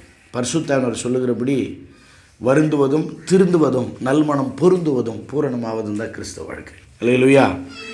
சரி, கடைசியாக மூன்றாவதாக ஆண்டவர் இனிமேல் என்ன பண்ண போகிறார்? மத்தேயு 16:27 பாவ பரிகாரமாக மரித்தார், பாவ பிராயச்சித்தம் செய்தார், அவர் பாவ நிவிர்த்தி செய்தார். இப்பொழுது பரிந்து மன்றாடுகிறார், நமக்காக பிதாவினிடத்தில் நமக்காக வக்காலத்து வாங்குகிறார். ரைட்டா? திருந்துவதற்கு பரிசுத்தாவினாலே நம்மை உணர்த்துகிறார். பாவ உணர்வை கொடுத்து நம்மை பூரணப்படுத்துகிறார். இனி வரும்போது என்ன செய்கிறாரு? சரி, நம்ம சில நல்லதெல்லாம் செய்கிறோம்ல, இப்போ மனம் திரும்பிட்டோம், ஜெபிக்கிறோம், ஆராதிக்கிறோம், ஆண்டவருக்கு உதவி செய்கிறோம், ஊழியத்துக்கு உதவி செய்கிறோம், நிறைய நல்லது செய்கிறோம். இதெல்லாம் என்ன ஆகும்? இதுக்கு பலன் கொடுக்க இயேசு வரப்போகிறார். அல்லேலூயா. இப்போ இயேசு வர்றது நல்லதா கெட்டதா? சீக்கிரம் வந்துட்டாருன்னா உலகத்தில் இருக்கிற எல்லா கெட்டதும் முடிஞ்சிடும். நமக்கு செஞ்சு வச்ச கணக்குக்கெல்லாம் ஆசீர்வாதம் கிடைச்சிடும். மத்தேயு 16:27. மனுஷகுமாரன் தம்முடைய பிதாவினுடைய மகிமை பொருந்தினவராய் தூதர்களோடு கூட வருவார்.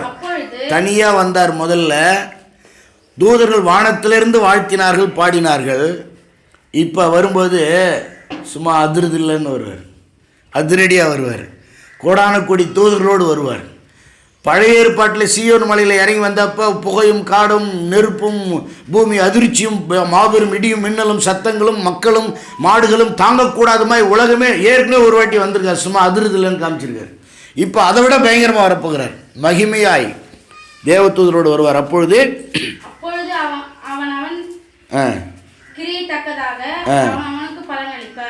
அவன் எப்படி வாழ்ந்தானோ அதுக்குரிய பலன் கொடுப்பார். யார் கம்மியாக ஊழி செஞ்சான், யார் அதிகமாக ஊழி செஞ்சான், யார் நீதியாக இருந்தான், யார் நேர்மையாக இருந்தான், யார் சகித்து கொண்டான், யார் மன்னிச்சான், யார் விட்டு கொடுத்தான், யார் தியாகம் பண்ணான், யாருக்கு எவ்வளோ எல்லாத்துக்கும் பலன் கொடுப்பார். அல்லேலூயா. மார்க்கு 9:41. அதனால் நம்முடைய கிரியைகள் கணக்கு வைக்கப்படுகிறது. நான் அதான் ஒரு இடத்துல பிரசங்கம் பண்ணேன், மறுபடியும் உங்களுக்கு ஞாபகப்படுத்துகிறேன். ஆண்டவர் பார்க்கிற தேவன், ஆண்டவர் பதிவு செய்கிற தேவன், ஆண்டவர் பலன் அளிக்கிற தேவன். எல்லாம் பார்த்துக்கிட்டே இருக்கிறார், எல்லாம் ரெக்கார்ட் பண்ணுறார், எல்லாத்துக்கும் கூலி தரப்போகிறார். மார்க் 9:41. எல்லோரும் சொல்லாமல், ஆண்டவர் என்னை பார்க்கிறார், ஆண்டவர் எல்லாவற்றையும் பதிவு செய்கிறார், ஆண்டவர் எல்லாவற்றுக்கும் பலன் தருவார். வாசிக்கலாமா? என் நாமத்து நிமித்தம் உங்களுக்கு ஒரு கலசம் தண்ணீர் குடிக்க கொடுக்கிறவன் தன் பலனை அடையாமல் போவதில்லை. நீங்கள் கிறிஸ்துவனுடையவர்கள், மெய்யாகவே சொல்கிறேன், நீங்கள் கிறிஸ்துவனுடைய ஏன் ஆளுங்க, ஏன் சீசர்கள், என்ன கும்பிட்றீங்க, என்ன நம்புறீங்க? இங்கே பாருங்க, என்ன பாருங்க, நமக்கு உலகத்தில் யாராவது தண்ணி கொடுத்தா கூட அவங்களுக்கு பலன் கொடுக்குறாரு. ஏசு ஆளுங்க, சீசருங்க, பைபிள் தூக்கின்னு வந்தவங்க, கிறிஸ்தவங்க, வேதக்காரங்க அப்படின்னு ஆண்டவரை நம்பாதவங்க கொடுத்தா கூட அவங்களுக்கு ஆசீர்வாதம் இருக்குது. அப்போ நம்ம ஒருத்தருக்கு ஒருத்தர் செய்கிறதுக்கான ஆசீர்வாதம் நிச்சயமாக இருக்கிறது. லூக்கா 6:23, 6:35 ரெண்டுமே படிப்போம். லூக்கா 6:23. நம்ம செய்கிறதுக்கும் பலன் உண்டு, நமக்கு செய்தவர்களுக்கும் ஆண்டவர் பலன் கொடுப்பார். ஆமென். அதான் உன்னை ஆசீர்வதிக்கிறவர்களை நான் ஆசீர்வதிப்பேன். தான் அந்நாளிலே நீங்கள் சந்தோஷப்படுங்க, பரலோகத்தில் உங்கள் பலன் மிகுதியாய் இருக்கும். அவர்களுடைய பிதாக்கள் தீர்க்கதரிசிகளும் அப்படியே செய்தார்கள். உங்களை துன்பப்படுத்தினா, கஷ்டப்படுத்தினா, நஷ்டப்படுத்தினா சந்தோஷப்படுங்கன்றார் ஆண்டவர். உங்களுக்கு துன்பம் வரும், பொய் குற்றம் வரும், பொய்யான பிரச்சனை வரும், தாக்குதல் வரும், உபத்திரம் வரும். ஏற்கனவே இருந்த தீர்க்கதரிசிகளே அப்படி தான் பண்ணாங்க. நீங்கள் சந்தோஷப்பட்டு களி கூறுங்க, பரலோகத்தில் உங்கள் பலன் பெரிதாக இருக்கிறது. நம்முடைய உபத்திரங்களுக்கு ஆண்டவர் பலன் அளிக்கிறார், நம்முடைய உபகாரங்களுக்கு பலன் அளிக்கிறார், நம்முடைய உழைப்புக்கு பலன் அளிக்கிறார், நம்முடைய உபத்திரங்களுக்கும் பலன் அளிக்கிறார். உபகாரத்துக்கும் உழைப்புக்கும் உபத்திரத்துக்கும் பலன் உண்டு. ஆண்டவருக்காக நம்ம என்ன செஞ்சாலும் அதுக்கு பலன் உண்டு. 6:35 லூக்கா. ஆண்டவர் அதனால் நமக்கு எப்படி வாழணும்னு சொல்லி கொடுக்குறாரு பாருங்க. உங்களை யாருன்னா பகைச்சாங்கன்னா நீங்கள் நேசிங்க, அவங்க முறைச்சாங்கன்னா நீங்கள் சிரிங்க, அவங்க திட்டினாங்கன்னா நீங்கள் ஆசீர்வதிங்க, அவங்க உங்களுக்கு நஷ்டம் பண்ணாங்கன்னா நீங்கள் லாபம் பண்ணுங்கள், அவங்க நீங்கள் நல்லா இருக்கக்கூடாதுன்னு பாடுபட்டாங்கன்னா நீங்கள் அவங்க நல்லா இருக்கணும்னு பாடுபடுங்க. இதுதான் கிறிஸ்தவ வாழ்க்கை. உங்களை துன்பப்படுத்துகிறவர்களுக்காகவும் நன்மை செய்யுங்கள், கைமாறு கருதாமல் முடிஞ்ச அளவுக்கு உங்களால் முடிஞ்சது உதவி பண்ணுங்கள். திருப்பி தருவாங்க கூட கொடுக்காதீங்க. இதெல்லாம் ரொம்ப தியாகமான ஒரு வாழ்க்கை. ஆவியானவர் வழிநடத்தினார்னா செய்யுங்க, சரிங்களா? நீங்கள் பாட்டு இது ஒரு ரூல்ஸ் மாதிரி கிடையாது. இருக்கிறவங்களாம் சோம்பேறி கேட்டுக்கிட்டே இருப்பான், நான் பாட்டு கொடுத்துட்டே இருப்பான், அவன் தரமாட்டான், விட்டுக்கிட்டே இருக்கிறது அப்படி இல்லை. சிலருக்கு நியாயமாக ஆண்டவர் உதவி செய்ய சொல்லுவார், வானா விட்டுருப்பா அப்படின்னுவார், அப்படி உதவி செய்யணும். அப்புறம் அப்பொழுது உங்கள் பலன் மிகுதியாய் இருக்கும்.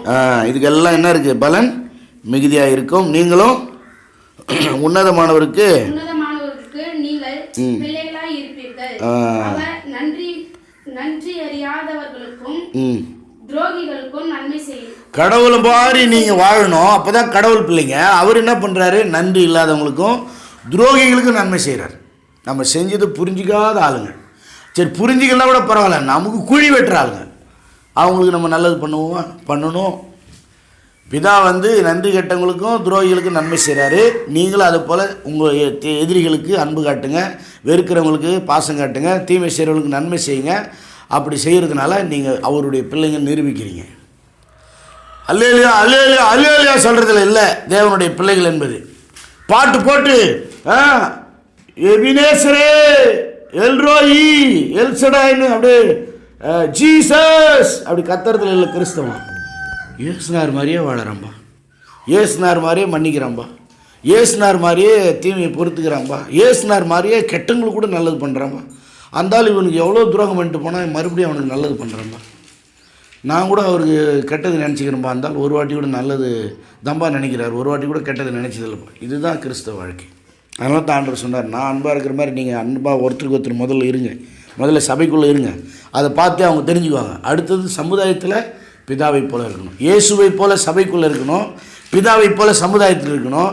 இது ரெண்டும் நடக்கணும்னா நாம் பரிசுத்தாவினால் நடத்தப்படணும். இல்லையா? மறுபடியும் நான் சொல்கிறேன், இயேசுவை போல் சபையில் ஒருத்தருக்கு ஒருத்தர் அன்பாக இருக்கணும், பிதாவை போல் துரோகிகளுக்கும் பாவிகளுக்கும் நன்மை செய்யணும் சமுதாயத்தில். இது ரெண்டும் சரியாக செய்யணும்னா பரிசுத்தாவினால் வழி நடத்தப்படணும். சரியா? இன்னும் 2-3 வசனங்களை படித்து நம்ம முடிக்கலாம். 1 கொரிந்தியர் 3ஆம் அதிகாரம் 8ஆம் வசனம். 1 கொரிந்தியர் 3:8.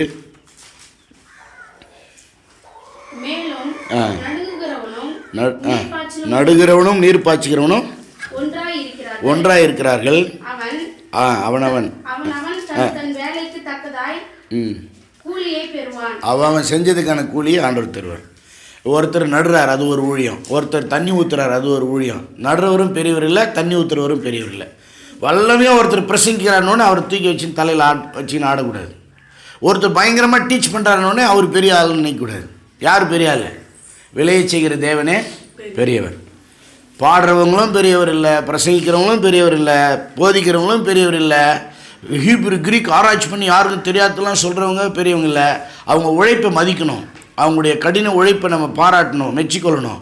ஆனால் மற்றவங்களோட அவங்கள பெருசாக நினைக்கணும்னு அவசியம். அவங்கவுங்க வேலை செய்கிறாங்க, விளைய பண்ணுறது ஆண்டவர். ஆமென். அப்போல்லோ நட்டான், நான் நட்டேன், அப்போல்லோ நீர் பாய்ச்சினன்றார். என் வேலையை நான் செஞ்சேன், அவன் வேலையை அவன் செஞ்சான். நானும் அவனும் உடன் வேலையாட்கள், எல்லாம் ஒன்று தான். நானும் பெரியவன் இல்லை, அவனும் சின்னவன் இல்லை. தேவன் தான் பெரியவர், விளைச்சிக்கிற தேவன். நம்ம என்ன பண்ணுறோம்? அவன் செஞ்சதுக்கான கூலி இருக்குது. ஆனால் கூலி இருக்குல்ல, சோம்பேறியாக போதிச்சவனை விட உழைச்சி கடினமாக ஆராய்ச்சி பண்ணி போதிச்சவனுக்கு கூலி அதிகம் இருக்குது. ஏனோ தானோன்னு போன போக்கில் அப்படியே வந்தது பிரசங்கிச்சவனை விட ஒழுங்காக கர்த்தருடைய ஆவியானவர் சொல்கிறது கேட்டு வேதத்தில் ஆராய்ச்சி பண்ணி சரியாக வாழ்ந்து போதிச்சவனுக்கு கூலி இருக்குது.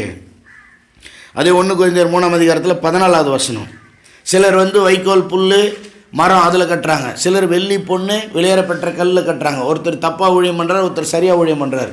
ஒருத்தர் தப்பாக வாடுறாரு, ஒருத்தர் சரியாக வாடுறாரு. ஆனால் அதுக்கு எல்லாத்துக்கும் ஆண்டவர் கணக்கு வச்சு பலன் தருகிறார். 14ஆவது வசனம். இயேசு தான் அஸ்திபாரம், அதன் மேல் ஒருவன் கட்டினது நிலைத்தால் அவன் கூலியை பெறுவான். கரெக்டாக நிலைக்கிற மாதிரி கட்டணும், அப்போ கூலி இருக்கிறது. 1 கொரிந்தியர் 9ஆம் அதிகாரம் 17ஆம் வசனத்தில், நான் உற்சாகமாக இல்லாமல் இருந்தாலும் சுவிசேஷத்தை அறிவித்து தான் ஆகணும். ஏன்னா உக்கிரானத்துவ உத்தியோகம் எனக்கு கொடுக்கப்பட்டிருக்குது, நான் உற்சாகமாக செய்தால் எனக்கு பலன் உண்டு அப்படிங்கிறார். உற்சாகமாக போய் மற்றவங்களுக்கு ஆண்டவரை பற்றி சொன்னால், ஜெபம் பண்ணால், சுவிசேஷம் அறிவித்தா, உற்சாகமாக மற்றவங்களுக்கு தண்ணி கொடுத்தா, அல்லது சீசர்களுக்கு உற்சாகமாக சாப்பாடு பொருள் கொடுத்தா அதுக்கு பலன் இருக்குது. இன்றைக்கி ஒரு அம்மா நான் பேச்சுக்கு சொன்ன போன வாரம், அடுத்த வாரம் திருவிருந்தாராதனை பண்ணுவோம், சாப்பாடெல்லாம் எல்லாம் செஞ்சு எடுத்தாந்து எல்லோரும் சாப்பிடுவோம் அப்படின்னு நானும் கற்பனை பண்ணேன், செய்யலான்னு யோசித்தேன். சொன்னதையும் நான் மறந்துட்டேன். வீட்டில் மனைவி குழந்தைங்களுக்கு உடம்பு சரி விட்டுட்டு வந்துட்டேன். நானும் தமிழ் துணை ஐடா தான் போனோம். அவங்க இப்போ குண்டா நிறைய சோறு செஞ்சு எடுத்துன்னு வராங்க. சரி டைம் ஆச்சு, சிங்கடத்துக்கு போய் சாப்பிடணுன்னு எல்லாத்தையும் எடுத்துன்னு வீட்டில் போய் குழம்பையும் வாங்கிட்டு வந்துட்டோம். இதுக்கு நிச்சயமாக அவங்களுக்கு கர்த்தர் என்ன பண்ணுவார்? பலன் தருவார். இல்லையா? உற்சாகமாக செஞ்சுருக்காங்க பாருங்கள் ஐயா. உற்சாகமாக இருந்தாலும் ஊழியம் செய்யணும், உற்சாகம் இல்லைனாலும் ஊழியம் செய்யணும். உற்சாகமாக இருந்தாலும் சுவிசேஷம் சொல்லணும், உற்சாகம் இல்லைனாலும் சுவிசேஷம் சொல்லணும். நேரம் இருந்தாலும் சுவிசேஷம் சொல்லணும், நேரம் இல்லைனாலும் சுவிசேஷம் சொல்லணும். வாய்ப்பு இருந்தாலும் சுவிசேஷம் சொல்லணும், வாய்ப்பு இல்லைனாலும் சுவிசேஷம் சொல்லணும். ஏற்றுக்கிட்டாலும் சுவிசேஷம் சொல்லணும், ஏற்றுக்கலைனாலும் சுவிசேஷம் சொல்லணும். அடித்தாலும் சுவிசேஷம் சொல்லணும், அணைச்சாலும் சுவிசேஷம் சொல்லணும். நம்ம சாகிற வரைக்கும் சுவிசேஷம் சொல்லிகிட்டே இருக்கணும். நம்ம சுற்றி இருக்கிறவங்களாம் சாகிற வரைக்கும் சுவிசேஷம் சொல்லிகிட்டே இருக்கணும். சட்டையை பிடிச்சி நம்மளை தள்ளி கீழே தள்ளுற வரைக்கும் சொல்லிகிட்டே இருக்கணும். அவன் தடை பண்ணுகிற வரைக்கும், வேணான்னு சொல்கிற வரைக்கும் சொல்லிட்டு தான் இருக்கணும். வேணான்னு சொல்லிட்டு மறுபடியும் கேட்டாலும் மறுபடியும் போய் சொல்லணும். போன வாட்டி வேணாம்ல, இப்போ ஏண்டே கேட்குறலாம் கேட்கக்கூடாது. அவன் அதை உற்சாகமாக செஞ்சால் பலன் உண்டு. இல்லையா? எபேசியர் 6:8. எபேசியர் 6:8. இங்கே பாருங்க, கிறிஸ்தவங்க எப்படி வேணாலும் வாழ்ந்துடலாம், கிருபை இருக்குது, மன்னிச்சிட்டாரு அப்படிலாம் இல்லை. இங்கேயே பலன் இருக்குது, பூமியில் வரும்போதும் பலன் இருக்குது, மறுமையில். ஆண்டவர் சொன்னார், என் நாமத்து நிமித்தம் நீங்கள் எதை வீட்டையோ துணிகளையோ பொருட்களையோ மனைவியோ பிள்ளைகளையோ சகோதர சகோதரிகளையோ இழந்தீர்களோ, மனைவியை தவிர மீது எல்லாம் 100 இந்த பூமியில் உண்டு, மறுமையில் நித்திய ஜீவன் உண்டு. இப்பையும் உனக்கு பலன் உண்டு, இப்பையும் பதில் உண்டு. தப்பு பண்ணால் அடிப்பார், திருத்துவார், சீர்திருத்துவார். நல்லது பண்ணால் அணைப்பார், ஆசீர்வதிப்பார், கொடுப்பார். நித்தியத்தில் நமக்கு பலன் உண்டு. படிங்க. மனுஷனுக்கென்று எதையும் நீங்கள் வேலைகளை ஊழியங்களை செய்யாமல் கர்த்தருக்கென்று நல்மனதோடு செய்யுங்கள். எஜமான்களே, அப்படியே நீங்களும் வேலைக்காரர்களுக்கு செய்ய வேண்டியவைகளை செய்து அவர்களுக்கும் உங்களுக்கும் எஜமானானவர் பரலோகத்தில் இருக்கிறார் என்றும் அவரிடத்தில் பட்சபாதம் இல்லை என்றும் அறிந்து கடுஞ்சொற்களை விட்டுவிடுங்கள். கடைசி சகோதரரே, ஆமாம், கர்த்தரிடத்திலிருந்து பலன் அடைவீர்கள் என்று அறிந்து அப்படிங்கிற வார்த்தை எந்த வசனத்தில் இருக்குது? 7 8? எபேசியர் 6 எது படிச்சிங்க? 7 இருக்குது. இங்கிலீஷில் 8 இருக்குது, தமிழில் 7 இருக்குது. 7 படிங்க. அடிமையானவர்களானாலும் சுயாதீனம் உள்ளவர்களானாலும் அவனவன் செய்கிற நன்மையின்படியே கர்த்தரிடத்தில் பலனை அடைவான் என்று அறிந்து எதை செஞ்சாலும் கர்த்தருக்காக செய்யுங்க. எஜமானாக இருந்தாலும் கர்த்தருக்காக செய்யுங்க, வேலைக்காரனாக இருந்தாலும் கர்த்தருக்காக செய்யுங்க, கவர்மெண்ட்டில் வேலை செஞ்சாலும் கர்த்தருக்காக செய்யுங்க, ப்ரைவேட்டில் வேலை செஞ்சாலும் கர்த்தருக்காக செய்யுங்க, கம்பெனியில் வேலை செஞ்சாலும் கர்த்தருக்காக செய்யுங்க, ஊழியத்தில் செஞ்சாலும் கர்த்தருக்காக செஞ்சு, ஊரில் செஞ்சாலும் கர்த்தருக்காக செய்யுங்க. எங்கே செஞ்சாலும், யார் செஞ்சாலும், என்ன செஞ்சாலும் மனுஷனுக்காக செய்யாமல் பரலோகத்திலிருந்து கடவுள் பார்க்குறாருன்னு செய்யுங்க, கணக்கு வைக்கிறாருன்னு செய்யுங்க, பலன் தருவார்னு என்று அறிந்து செய்யுங்க. தலைவர்களாக இருக்கிறவங்க, எஜமான்களாக இருக்கிறவங்க கடும் சொல்லை விட்டு விடுங்கள். கர்த்தர் நமக்கு அதை உணர்த்துறாருன்னு தான் நான் விசுவாசிக்கிறேன். மனைவி கணவன் மேலே கடுஞ்சொல் பேசக்கூடாது, கணவர் மனைவி மேலே கடுஞ்சொல் பேசக்கூடாது. கண்டிப்பான சொல் வேறு, கடுஞ்சொல் வேறு. எப்படி? கண்டிப்பான சொல் வேற. அம்மா இல்லைம்மா, ப்ளீஸ்மா, முடியாதுன்னா முடியாதும்மா, அவ்வளோதாம்மா. நான் என்ன சொல்கிறேன்? கண்டிப்பாக சொல்கிறேன். ஏய் முடியாது என்று என்ன பேசுங்க அப்படி, இது கடுஞ்சொல். புரியுதா? ரெண்டுக்கும் டோன் வித்தியாசம் இருக்குது. ரெண்டுத்துலேயும் விஷயம் ஒன்று தான். சில நேரத்தில் கண்டிப்பாக சொல்லணும், உறுதியாக சொல்கிறது. அது மாறக்கூடாது. இல்லைம்மா, பாப்பா இல்லை, நோ, இல்லைன்னா கேஞ்சனா, இது கண்டிப்பாக சொல்கிறது. கடுமையாக சொல்கிறது போட்டனா பாரு, மூஞ்சில் ஆளை பாரு, போடப்படி அப்படிங்கிறது இதெல்லாம் சொல்லக்கூடாது. கடுஞ்சொற்களை தவிர்த்து விடுங்கள். அப்புறம் அந்த மிளகுலாம் இழுக்கிறது, கழுதை குதிரை அது இது போன்ற வந்ததுலாம் நம்மளை மனுஷன் லிஸ்ட்லேயே சேர்க்கறதில்ல அப்பா அம்மாங்க. அதெல்லாம் பண்ணக்கூடாது. ஆக்சுவலாக நான் எனக்கு தான் சொல்லிகிட்டு இருக்கிறேன். அது உங்களுக்கு நீங்கள் எடுத்துக்கிட்டிங்கன்னா அது ஆசீர்வாதம். நம்ம எல்லாம் ஒரே குட்டியில் வரணும் மட்டும் தானே. என்ன ஒன்று, நான் என்றைக்கோ ஒரு நாள் கடுஞ்சொல் பேசுவேன், நீங்கள் டெய்லி பேசுவீங்க, அவ்வளோதான் வித்தியாசம். நான் உடனே மனம் திரும்பிடுவேன், நீங்கள் மாத கணக்கில் அவன் மனம் திரும்புறதுக்கு.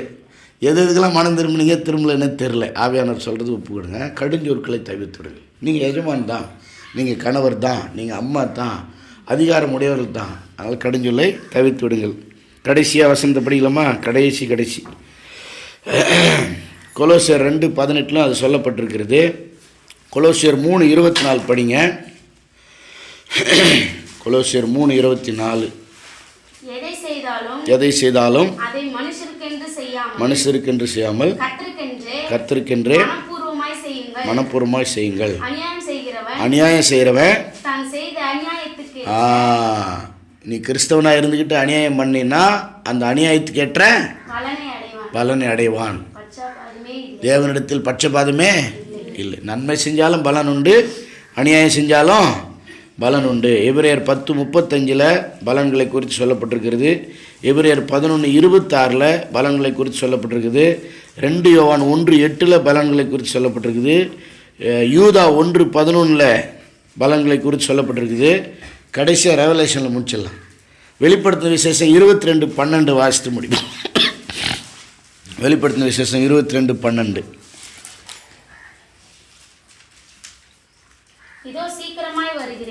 கவனிங்க, இயேசுவை பற்றி நிறைய பேருக்கு புரியல. அப்போஸ்தலர் 1:11 நினைக்கிறேன். நீங்கள் உங்கள் கண்ணு பார்க்க எப்படி ஏறி மேலே போனாரோ இதே போல் வருவார். இயேசுவே சொல்லிட்டார், நான் பிதாவின் மகிமையோடு தூதர்களோடு வருவேன். இயேசு நிச்சயம் வருவார். இயேசு சீக்கிரம் வரப்போகிறார். இயேசு வரும்பொழுது 2 விஷயம் அவர்கிட்ட வருகிறது. என்ன தெரியுங்களா? தண்டனை தீர்ப்பு வருகிறது, நியாய தீர்ப்பு வருகிறது. இயேசு வரும்போது என்ன வருது? யாருக்கு தண்டனை தீர்ப்பு? ரட்சிக்கப்படாதவங்களுக்கு, விசுவாசிக்காதவங்களுக்கு. 1 கொரிந்தியர் 11 நீங்கள் வாசித்தே வந்தீங்கன்னா 32 நினைக்கிறேன், 33. நாம் தண்டிக்கப்படும் பொழுது உலகத்தோடு கூட ஆக்கினைக்குள்ளாக தீர்க்கப்படாமல் தேவ பிள்ளைகளை, ரட்சிக்கப்பட்டவர்களை, சீசர்களை உலகத்தோடு சேர்த்து அடித்து நொறுக்கி நரகத்தில் தள்ளமாட்டார். உலகத்துக்கு தனியாக நியாய தீர்ப்பு, நமக்கு தனியாக நியாய தீர்ப்பு. அவங்களுக்கு கொடுக்குற நியாய தீர்ப்பு பேர் தண்டனை தீர்ப்பு, நமக்கு கொடுக்குற நியாய தீர்ப்புக்கு பேர் பலன்களின் தீர்ப்பு, ரிவார்டிங் ஜட்ஜ்மெண்ட். இப்போ படிமா முடிச்சிடலாம். இதோ சீக்கிரமாய் வருகிறேன். அவனுடைய கிரியின்படி அவனுக்கு நான் அளிக்கும் பிரதிபலன், ரீகாம்பன்சேஷன், என்னுடைய ரிவார்டு என்னோடு கூட வருகிறது. இயேசு கூட தூதர்கள் மாத்திரமல்ல, பலன்கள் வருகிறது, பதில்கள் வருகிறது, நியாயம் வருகிறது, நீதி வருகிறது. அவர் வந்து பூமியை நீதியாய் நியாயம் தீர்ப்பார், எல்லாருக்கும் நியாய தீர்ப்பு கொடுப்பார். அல்லேலூயா. ஆகவே இந்த பூமியிலும் பலன் இருக்கு, மறுபூமியிலும் மறு வாழ்க்கையிலும் நமக்கு பலன் இருக்கு. ஆகவே சந்தோஷமாக சோர்ந்து போகாமல் நல்லவர்களாக வாழணும், நன்மை செய்ய வேண்டும். அதான் கலாத்தியர் 6:8-9-10 சோர்ந்து போகாமல் நன்மை செய்வோமாக. அப்படி செய்தால் ஏற்ற காலத்தில் நாம் அறுப்போம். அல்லேலூயா. ஆமாம். அதனால் இங்கே பாருங்கள், கணக்கு பண்ணுறதையும் பலன்களையும் கர்த்தரிடம் விட்டு விடுங்க. நீங்கள்லாம் ரொம்ப கணக்கு பண்ணாதீங்க. அவளுக்கு செஞ்சேன், இவளுக்கு செஞ்சேன், அத்தனை வாட்டி செஞ்சேன் மறந்துடுங்க. அதெல்லாம் கர்த்தர் கணக்கு வச்சு கொடுத்துருவார். ரைட்டுங்களா? தவறுகளை நினைவு கூர்ந்து மன்னிப்பு கேளுங்கள், மனம் பொருந்துங்கள், செய்த நன்மைகளை மறந்து விடுங்கள். கணக்குகளை கர்த்தர் வைத்து கொண்டு சரியான பலன்களை கொடுப்பார். ஆமென். மற்றவங்க செஞ்ச நல்லதை மறந்துடாதீங்க, நன்றி உள்ளவங்களாக இருங்க. நீங்கள் செஞ்ச நன்மையை மறந்துடுங்க, கர்த்தர் பலன் தருவார். யார்கிட்டையாருந்து நமக்கு நன்மை வந்துச்சுன்னா கர்த்தர் தான் செஞ்சாருன்னு கர்த்தரை துதிக்கணும். செஞ்சவங்களை, காரணமாக இருந்தவங்களை மறக்கக்கூடாது, நன்றியாக இருக்கணும். நம்ம யாருக்காவது நன்மை செஞ்சால் கர்த்தருக்கு செஞ்சேன்னு சொல்லி நினச்சி மறந்துடணும். கர்த்தர் பலன் தருவார். நன்மை பெற்றவங்க நம்மளை சுற்றி வரணும், நன்றியாக இருக்கணும், எதிர்பார்க்கக்கூடாது, எதிர்பார்த்தா நடக்கும். ஆமென். மற்றவங்க செஞ்ச நன்மையை மறக்கக்கூடாது, நம்ம மற்றவங்களுக்கு செஞ்ச நன்மையை மறந்துடணும். மற்றவங்க நமக்கு செஞ்சாலும் கர்த்தர் தான் செஞ்சாருன்னு கர்த்தருக்கு நன்றியாக இருக்கணும், துதிக்கணும். நம்ம மற்றவங்களுக்கு செஞ்சாலும் கர்த்தருக்கு செஞ்சோம் என்பது மறந்துடக்கூடாது. அல்லேலூயா. பிராயச்சித்தம் செய்த தேவன், ப்ராபிச்சியேஷன், பரிந்து மன்றாடுகிற தேவன், அட்வொகேஷன், இன்டர்செஷன், பலனளிக்கிற தேவன், ரிவார்டிங், ரீகாம்பன்சேஷன். நம்ம எல்லோரும் எழுந்து நின்று இந்த அற்புதமான தேவன் இயேசுவுக்கு நம்ம அர்ப்பணித்து அவருடைய சரீரத்தையும் இரத்தத்தையும் நினைவு கூர்ந்து நாம் அப்பத்தையும் திராட்சரசத்தையும் புசித்து பூமியில் வாழும் காலமாவல்லமும் சபையோடு, சகோதரர்களோடு, சீசர்களோடு இயேசுவைப் போல அகாப்பை அன்பு கூறுவோம். உலக மக்களுக்கு, துரோகிகளுக்கும் பாவிகளுக்கும் பிதா நன்மை செய்வதைப் போல நன்மை செய்வோம். தீயவர்களுக்கு நன்மை செய்வோம், பகைக்கிறவர்களை நேசிக்கவும். நாம் சோர்ந்து போகாமல் நன்மை செய்து ஆண்டவருடைய பலன்களை பெற்றுக்கொள்ள வருகைக்கு ஆயத்தப்படுவோம். கர்த்தர் தாமே நம் ஒவ்வொருவரையும் ஆசீர்வதிப்பாராக. ஆமேன்.